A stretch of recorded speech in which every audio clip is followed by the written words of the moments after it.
Let me tell you, the devil himself lives in Arizona, and on this particular Tuesday, he was using a hot poker to write his damn memoirs on my lower back. 10 hours straight, I'd been wrestling this Peterbilt down I-10 with nothing but lukewarm coffee and a bag of gas station jerky for company. The sun wasn't just shining, it was leaning on my windshield with both elbows, daring me to look away. It was beating on the cab like a debt collector who knows you're home. Every single time I had to shift gears, which is about 1,000 times an hour in this beast, a hot, angry hornet the size of my thumb stung me right above my belt. It wasn't a dull ache. Nah, this was a 5-star, premier, Hollywood blockbuster kind of pain. The kind that makes you see little white spots at the edge of your vision and question every life choice you've ever made, starting with whether you should have just become a professional hamburger taster. Son of a... I grunted, trying to jam my fist into the small of my back like I could physically punch the pain out of my body. Didn't work. Of course, it didn't work. It was like trying to scratch an itch on your own damn spine. I squirmed in the captain's chair, the worn leather groaning under my 300-pound frame like a tired old man getting out of a low chair. The whole rig smelled like diesel, stale French fries, and my own personal cloud of misery. It was the signature scent of a long haul, and today it smelled like failure. I felt old. I felt broken. My spine felt less like a column of bones and more like a bag of loose gravel. I felt like I was one bad pothole away from just pulling over, handing the keys to a coyote, and walking off into the desert to become a cactus skeleton. It was a bleak thought, but the pain was making me poetic in the worst possible way. I was about to give up and pop another 4 ibuprofen, my breakfast of champions, when I saw it. Up ahead, shimmering in the heat haze that rippled off the asphalt like a ghost lake, was a little white jelly bean of a car pulled over on the shoulder. A Prius? You gotta be kidding me.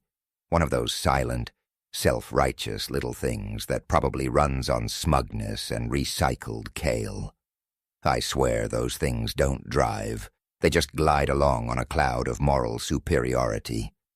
Next to it, a woman was standing, one hand on her hip, silhouetted against the blinding glare of the sun. She wasn't flapping her arms or looking panicked. She was just standing there, looking not mad, but bored, like her car breaking down was just a minor inconvenience, like running out of avocado toast before a big meeting. She looked like she belonged in a different movie altogether, one with better lighting and a much smaller budget for diesel fuel. And that's when I saw it, the detail that changed everything, the little piece of the puzzle that made my brain stop thinking about pain and start thinking about possibilities. Slung over her shoulder like a quiver of arrows was a rolled-up yoga mat, purple, a deep, rich, promising shade of purple. Oh, hell yeah. My back might have been screaming bloody murder, but another part of me, the part that runs the whole damn operation, the part that sits in the big leather chair in the boardroom of my brain, sat up and started paying very close attention. This was a signal from the universe, a sign. Usually the only signs I get on this stretch of road are falling rocks or last gas for 100 miles. This was better. This was a hell of a lot better. I flicked on my blinker, the rhythmic click-clack of the relay suddenly sounding like a countdown to either a good deed or a very, very bad idea. Either way, it was a hell of a lot better than staring at more endless, shimmering asphalt. I eased the big rig onto the shoulder, the air brakes hissing like a giant snake, finally getting to relax after a long meal. The cloud of dust I kicked up completely swallowed her for a second, a biblical level sandstorm of red Arizona dirt. When it settled, she was still there, unfazed, with a little half-smile on her face like she'd been expecting me. This was gonna be interesting. I leaned my whole body across the passenger seat, the angry hornet in my back buzzing a furious protest, and cranked the window down with the manual handle. Damn thing was stiff. A blast of heat that felt like opening a pizza oven door rolled into the cab, instantly making my air conditioning feel pathetic and useless.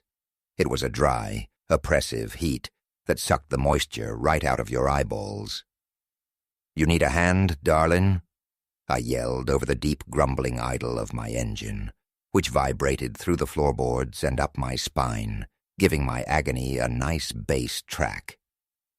She walked towards the truck, and let me tell you, it was a walk. It wasn't a wiggle or a strut like you see at the truck stop diners where the girls are trying too hard.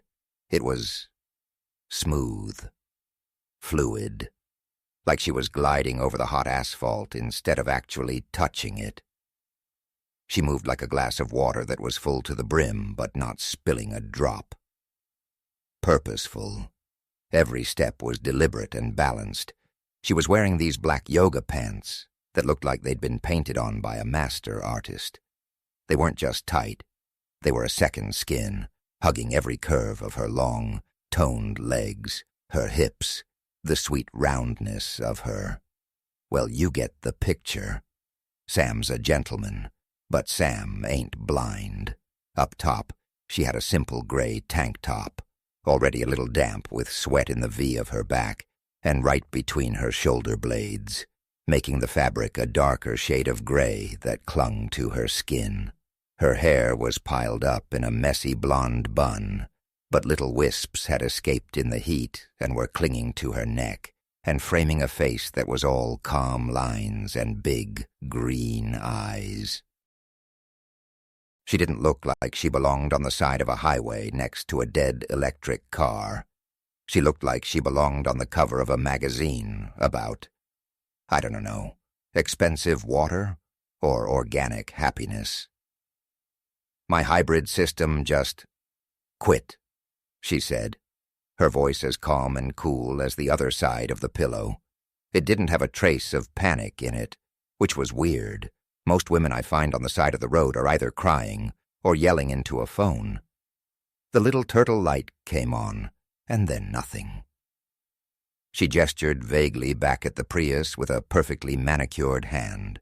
Her nails were clean, short, and unpainted. Natural. Tow truck says it'll be an hour, at least.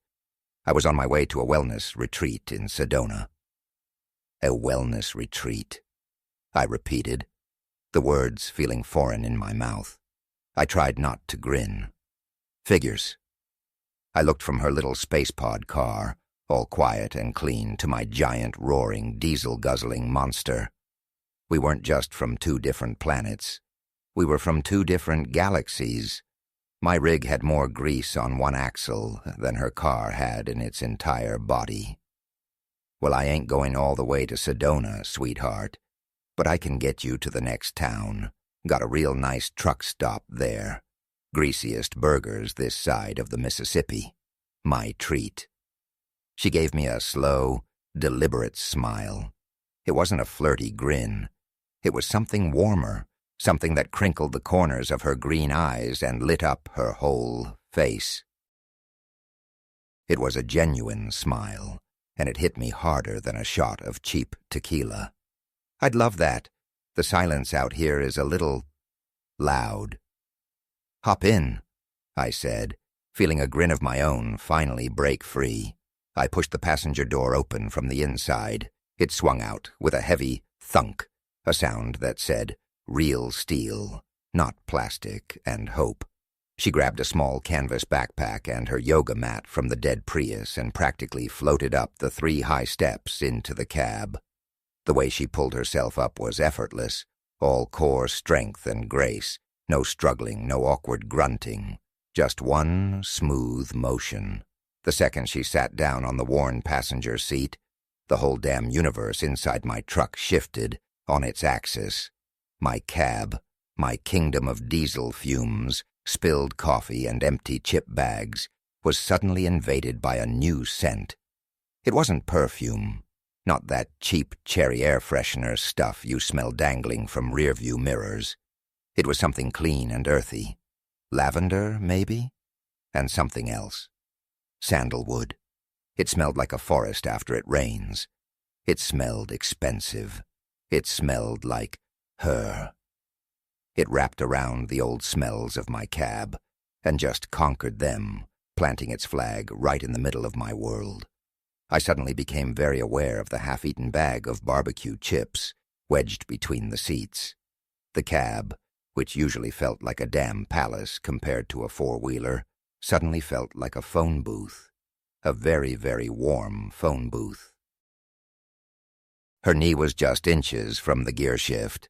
When she reached across her body to buckle the seatbelt, her arm brushed against mine. It wasn't a big deal, just a flicker of contact, but I felt it like a static shock on a dry day. Her skin was warm and smooth, and the little blonde hairs on her forearm stood up for a second. I swallowed hard, my mouth suddenly dry as the desert outside. I tried to focus on the road, on merging this 18-wheeled beast back into traffic without looking like a rookie. But my eyes kept wanting to drift over to her, to the way the sunlight coming through the window caught the fine hairs on her arm, to the way the seatbelt strap pressed into her chest, creating a little valley between her breasts. "I'm Sam, by the way," I said, my voice a little rougher than usual. I double-clutched and slammed the shifter into a low gear. The engine roared to life, and the whole cab vibrated around us, a deep, powerful hum you feel in your bones, in your teeth. "Aura," she said, her voice a soft counterpoint to the engine's growl. Of course her name was Aura. What else would it be? Petunia? Brenda? Nope. A woman who looked like that, who smelled like rain, who moved like water, and who wasn't scared of a 300-pound trucker on the side of the road, had to be named Aura. It was a law of the universe. So, Aura, I started, trying to make small talk to distract myself from the fact that her leg was so close. I could feel the heat coming off it. I could see the fine weave of her yoga pants, the way the muscles in her thigh were defined even at rest. "What's a yoga instructor do at a wellness retreat? More yoga?" She laughed, a light, airy sound that was like music over the drone of the tires. "Something like that. I teach different styles of yoga. I lead meditation workshops, and I do some massage therapy. Mostly I just help people get back in touch with their bodies. Release stored tension." As if on cue, I had to shift from 7th to 8th.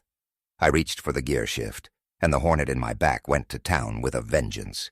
It was a sharp, stabbing pain, a real bastard of a knot, and it made my vision blur for a split second. A grunt escaped my lips before I could stop it. A raw animal sound of pure agony. "Oof," I breathed out, wincing as I tried to subtly shift my weight in the seat. It was useless.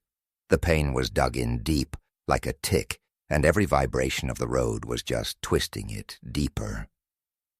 Aura turned her head to look at me. Her expression wasn't just curious. It was clinical, like a master mechanic hearing a bad noise in an engine. Her green eyes scanned me from my clenched jaw down to my white-knuckled grip on the wheel. "You're in a lot of pain," she stated. It wasn't a question. It was a diagnosis. "Yeah, well, 10 hours in this seat'll do that to a man," I grumbled, trying to adjust my position again. "Nothing a few beers and a soft motel bed won't fix. Or maybe a new spine. Whichever comes first. It's more than that," she said, her voice soft, but absolutely sure. "Your energy is completely blocked. I can feel it from here. The vibration in the cab is probably making it worse. It's all knotted up in your lumbar region. Your whole posture is a cry for help, Sam." I let out a short, sharp scoff. "My energy? Lady, my back is what's crying, and it's screaming for a damn chiropractor with hands the size of dinner plates and a complete disregard for my personal safety. It's the same thing, she said with a little shrug, completely unfazed by my attitude. Her composure was unshakable, which was actually starting to get under my skin, but in a good way. It was intriguing. The body holds on to stress, physically. You're a coiled spring. All that vibration from the engine, the tension of holding the wheel, the way you're hunched over, it's all collecting right there. She pointed a delicate long finger toward my lower back, not touching me, but I could feel the gesture like a ghost. It's a traffic jam of chai. Chi? What the hell was chi? Sounded like something you'd order with a side of pot stickers. But damn if she wasn't right about the coiled spring part. I felt like I was wound so tight I was about to snap and take out a guardrail. I was pretty sure if you flicked me behind the ear, I'd vibrate for a week. "All right, Dr. Ora," I said, a little more aggressively than I meant to. The pain was making me mean. "What's the prescription?" "You want me to chant something? Rub a crystal on it? Maybe we can find a sacred cactus and ask it for advice." She ignored my sarcasm completely, her composure as smooth as polished river stone. "I could show you a simple stretch, something to open up your hips and lengthen your spine. You can even do it while you're driving." I eyed her suspiciously. "A stretch? In here?" The cab was already feeling like a phone booth with the two of us in it. Her perfume, the heat, the rumble of the engine. It was a lot. My senses were on overload. "I gotta keep my hands on the wheel and my eyes on the road, darling. This ain't one of your little electric go-karts." "You will," she said. Her confidence was unnerving and kinda hot. "Just trust me. First, let's just breathe." "I'm breathing just fine," I shot back, my patience wearing thin as a cheap napkin. "Been doing it for about 40 years now. Think I got the hang of it." "No, you're not," she corrected gently, but with an authority that shut me up. "You're taking short, shallow breaths, all from your chest. It's a fight-or-flight response. Your body thinks it's under attack. I want you to breathe from your belly. Deeply. In through your nose for 4 counts. Out through your mouth for 6. Try it." What the hell? The handful of ibuprofen I'd eaten for breakfast wasn't working. Maybe some of her hippie voodoo magic would at least take my mind off it.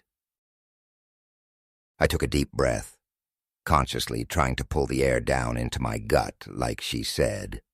The truck drifted a little to the right, and I yanked the wheel back, over-correcting. "Gently," she murmured. "Everything gently. Again. As you breathe out, I want you to imagine all that tightness, that hot, angry knot in your back, just melting away, like an ice cube on this dashboard." I felt like a complete idiot, but I did it. I took another deep, slow breath, and another. The rhythmic hiss of the air leaving my lungs started to sync up with the hum of the tires on the asphalt. I can't say the pain vanished, but maybe the edges softened a little. The Hornet was still there, but maybe it was getting sleepy. The world outside the windshield seemed to get a little less harsh, the colors a little less bleached out. "Okay," she said, her voice a little closer to my ear. I hadn't even realized she'd leaned in, shifting in her seat to face me more directly. "Now while you're driving, I want you to gently press your lower back into the seat. Imagine you're trying to flatten a piece of paper behind you. Create a little space in your vertebrae." I did as she said, pushing my spine against the worn leather. A dull, spreading ache radiated out from the central point of pain, but it felt different, productive, like stretching a muscle that's been cramped for days. "Now the other way. Gently arch your back. pushing your stomach forward. Open up your chest toward the steering wheel. I arched my back, and my considerable gut pressed against the bottom of the steering wheel, making it beep weakly. I heard her let out a soft chuckle. Easy, big guy. Just a small movement. It's called a cat-cow in yoga. A what? Sounds like something you'd find at a petting zoo. My face felt hot with embarrassment, but the movement actually felt good. I could feel little pops and clicks in my spine, like rusty gears finally starting to move.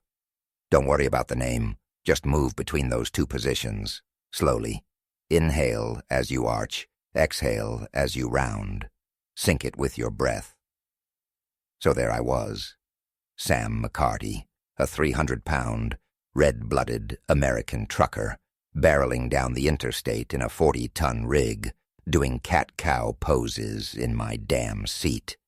If any of my buddies from the yard could see me now, I'd never hear the end of it. They'd call me Yogi Bear for the rest of my life.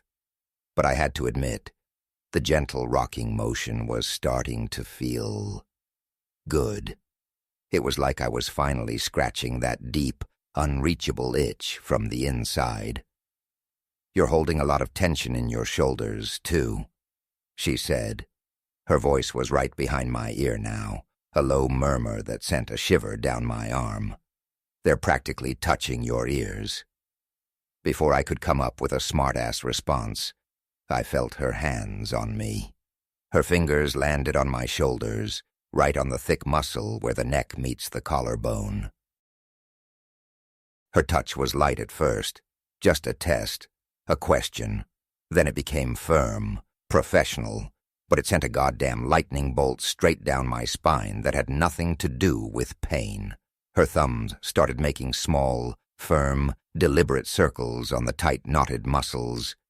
It was a completely different kind of pain, a good pain, the kind of pain that promises relief is just around the corner.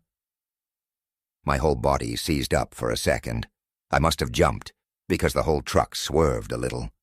Just relax your shoulders, she murmured, her breath puffing against my earlobe, warm and sweet. Let them drop away from your ears. I tried. I really did, but my whole body was as rigid as a steel beam. Her hands were on me. This woman who smelled like rain and woods and money was touching me, her fingers digging into muscles that hadn't been touched by another human being in... I couldn't even remember how long. The air in the cab suddenly felt thick and hot, heavy in my lungs. The AC was blasting on high, but I could feel a single bead of sweat trickle down my temple and into my sideburn. My grip on the steering wheel was so tight, my knuckles were white. "You're like a rock," she whispered, a hint of amusement in her voice. She leaned forward, putting more of her weight into it to get a better angle. To do that, she had to press her body against the back of the high-backed captain's chair. Her chest was right there, inches from my head. I could smell the lavender more strongly now, but it was mixed with the faint, clean, salty scent of her own skin, her own sweat. It was a primal, intoxicating combination. I kept my eyes glued to the white lines on the highway, my knuckles white on the steering wheel, focusing on keeping the rig dead center in the lane. It was the hardest driving I'd ever done. "Here," she said, shifting her position again. "Let me try something else." She moved one hand from my shoulder to my back, her palm flat against my spine, right between my shoulder blades. Even through the thick cotton of my work shirt, I could feel the heat of her hand. It was like a custom-made heating pad, but 1,000,000 times better. Her fingers traced the outline of a muscle I didn't even know I had, and I flinched involuntarily. The sensation was sharp and electric. "That's a nasty knot," she said, her voice a low hum that vibrated right through the seat and into my bones. "You carry all your stress right here, don't you? Like a backpack full of bricks." Her fingers started to knead the spot. Gently at first, then with more and more pressure. I let out a low groan that I couldn't hold back. It was half pain, half something else.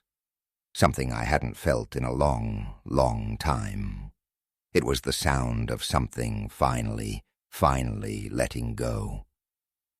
The cab was silent except for the engine's constant rumble, my own ragged breathing, and the soft rhythmic sound of her hands moving against the fabric of my shirt.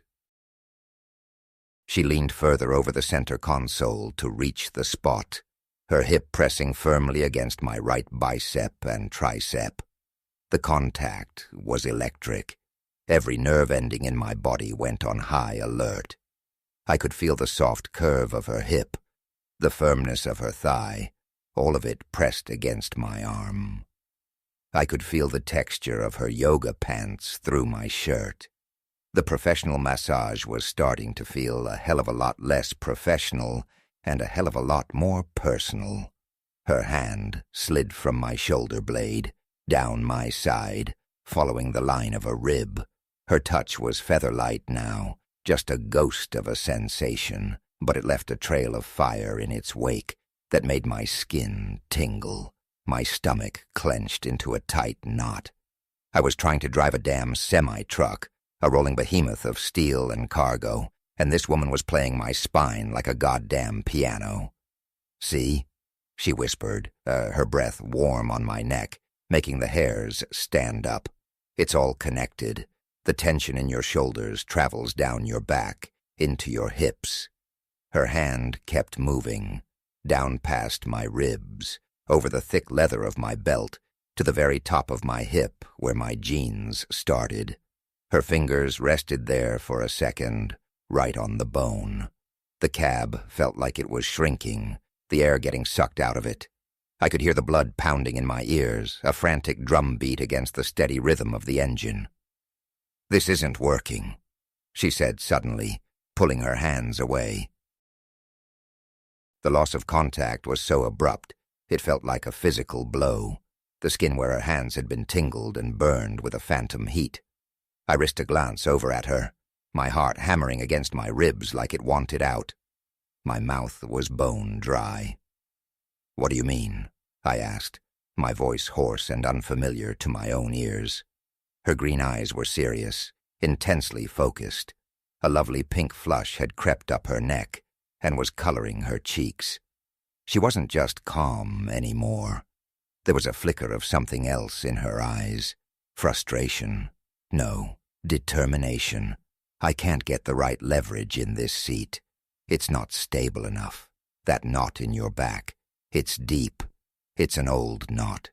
And the way you're sitting, your hips are completely locked up from pressing the pedals for hours on end. That's where the real problem is starting. I need a flat surface. I need you lying down. She looked past me, through the narrow gap between the seats, towards the dark curtain that separated the day cab from my sleeper berth.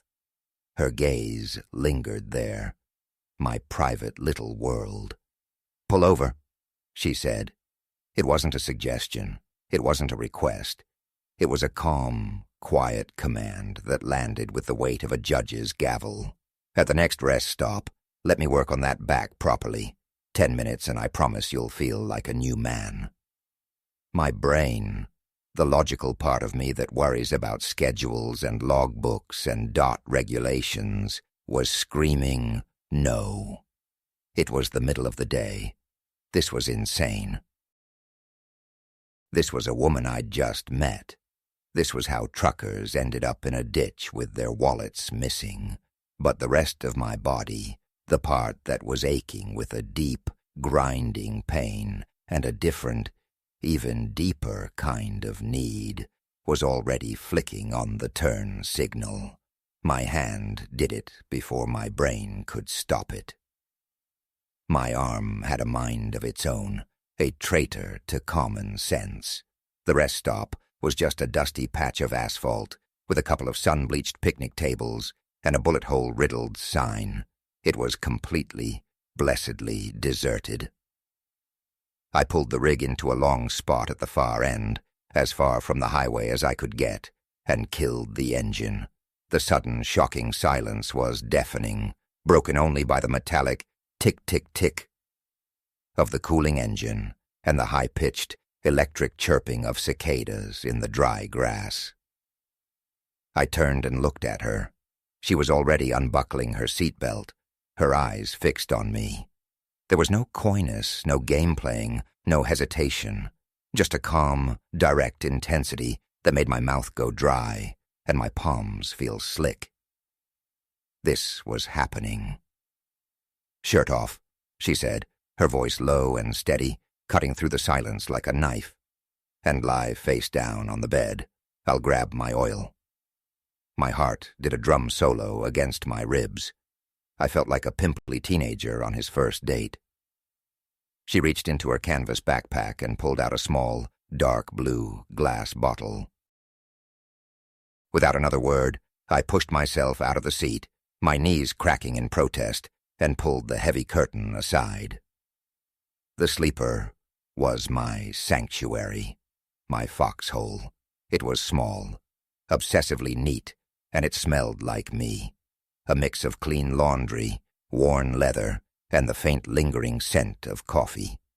A narrow bed with a firm mattress, a small closet where my shirts hung perfectly spaced, a tiny fridge humming away.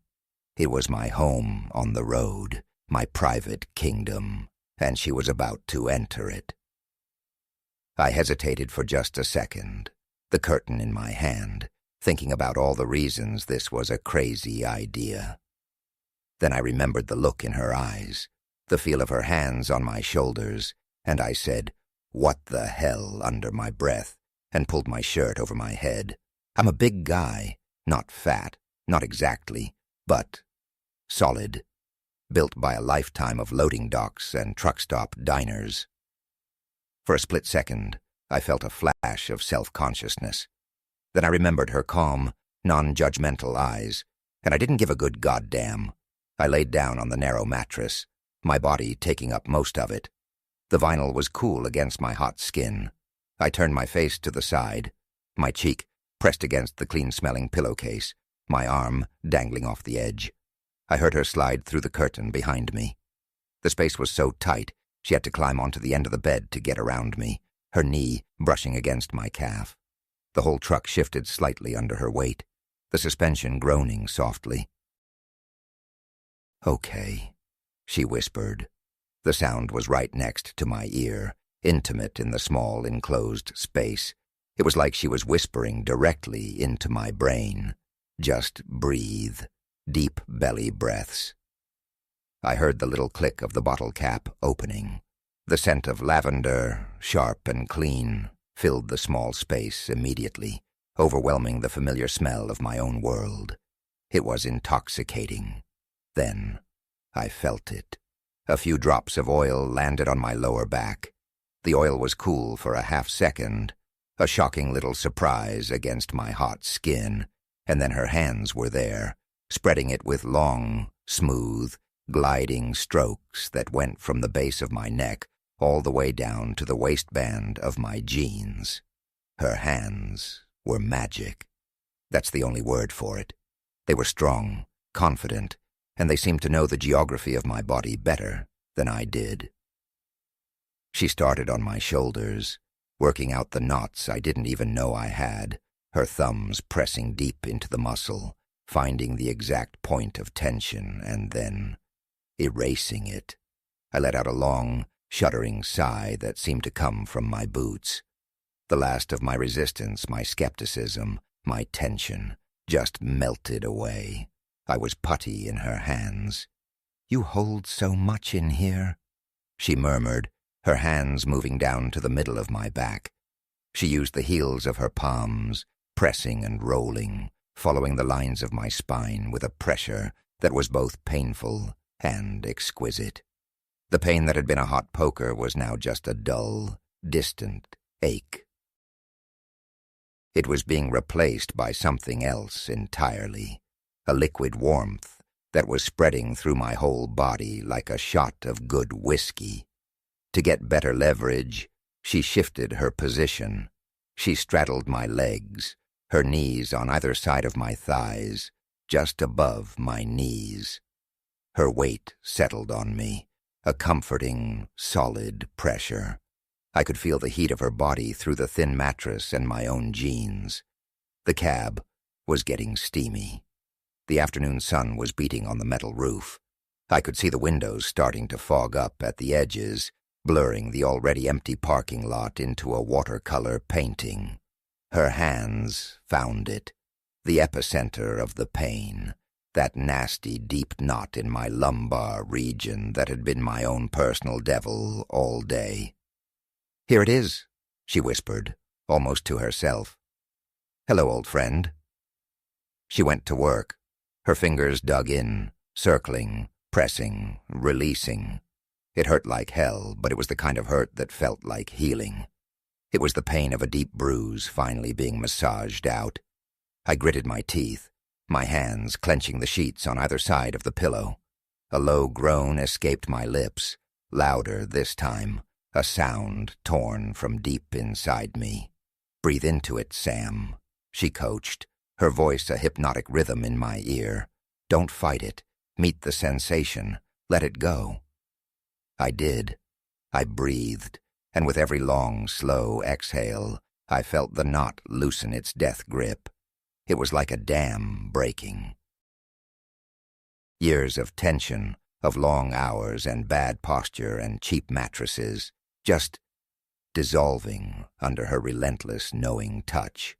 It felt like something dark and ugly was being drawn out of me, leaving a clean, warm space behind.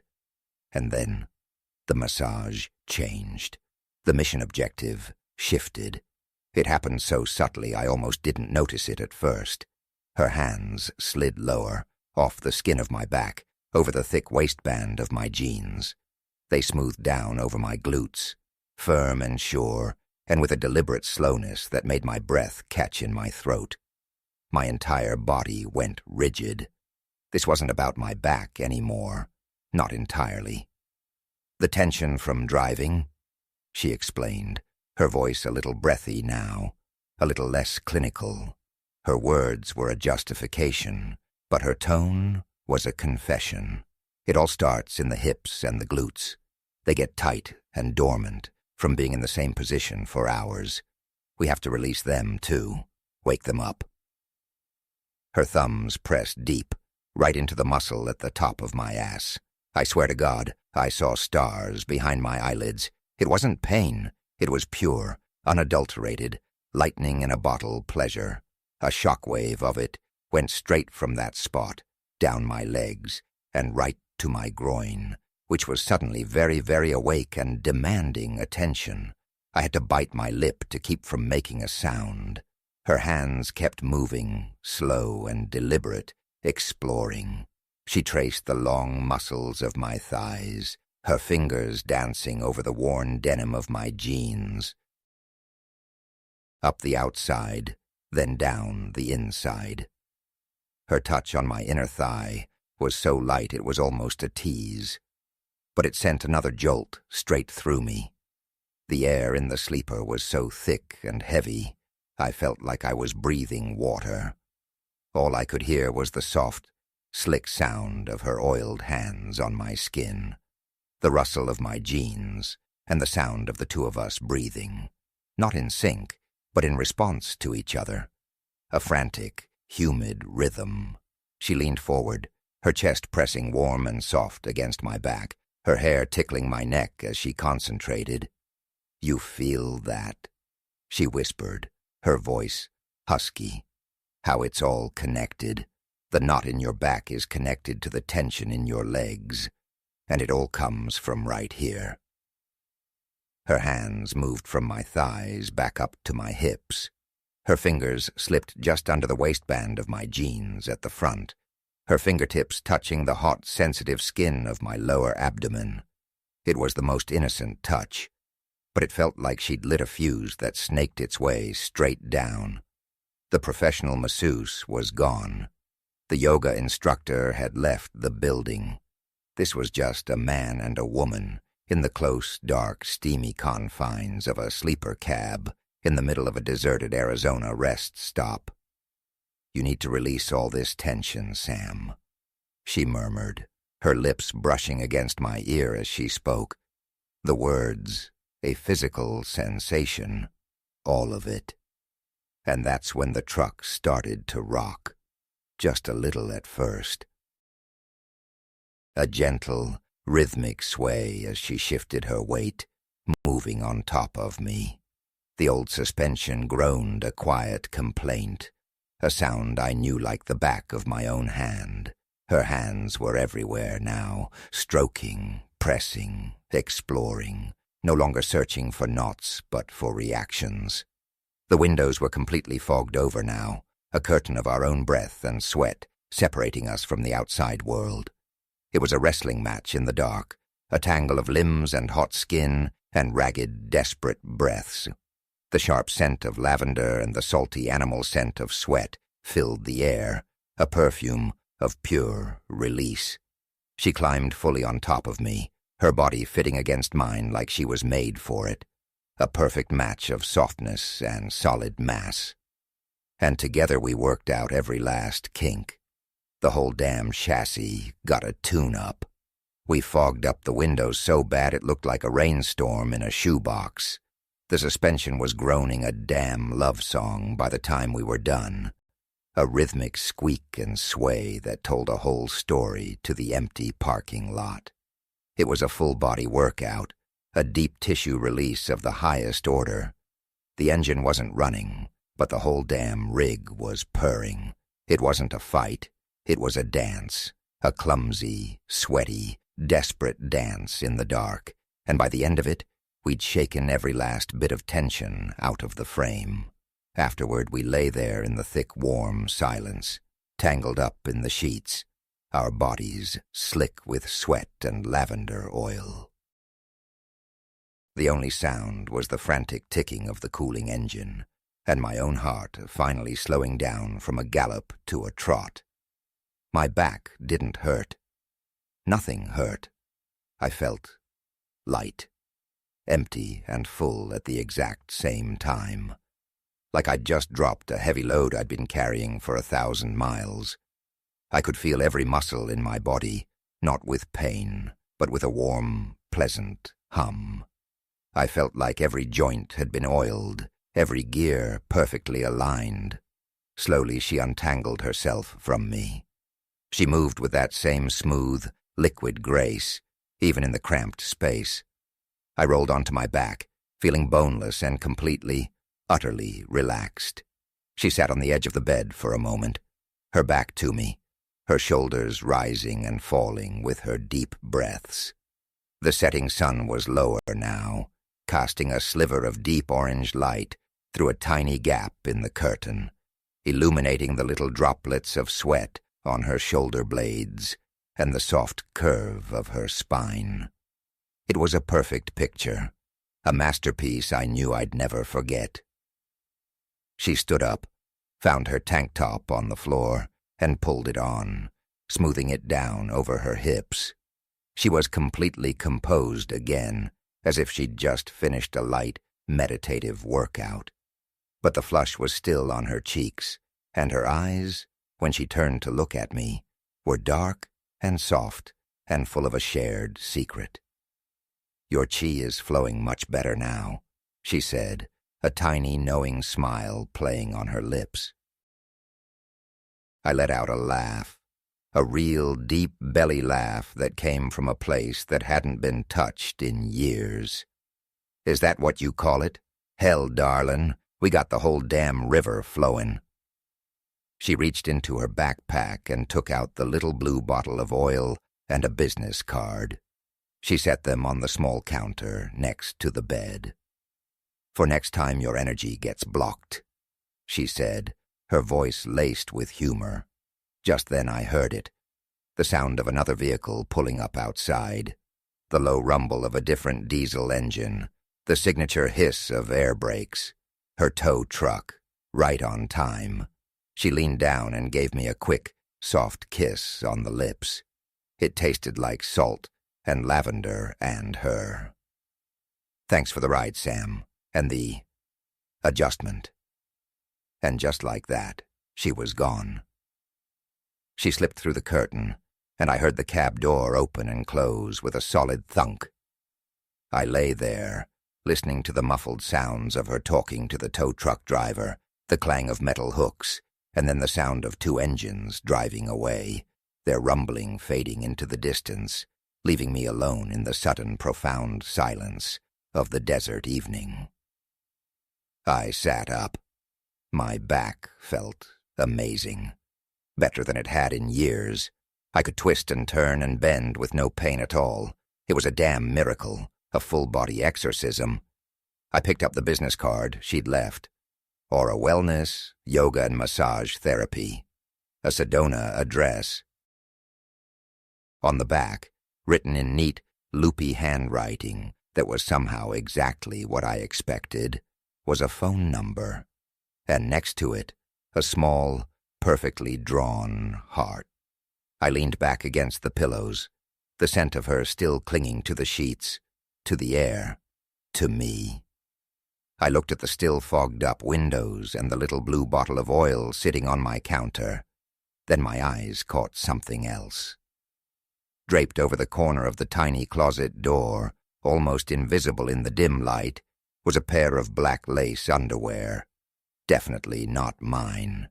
They must have come off with her yoga pants and been forgotten in the heat of the moment. I let out another low chuckle. A souvenir. Well, I'll be damned, I said to the empty cab, a slow, wide grin spreading across my face. Guess I need to throw my back out more often. I picked up my phone and punched in the number for my dispatcher. Yeah, Earl, it's Sam. Hey, listen, I'm gonna need to reroute my next haul. Got a sudden urge to go check out the scenery in Sedona.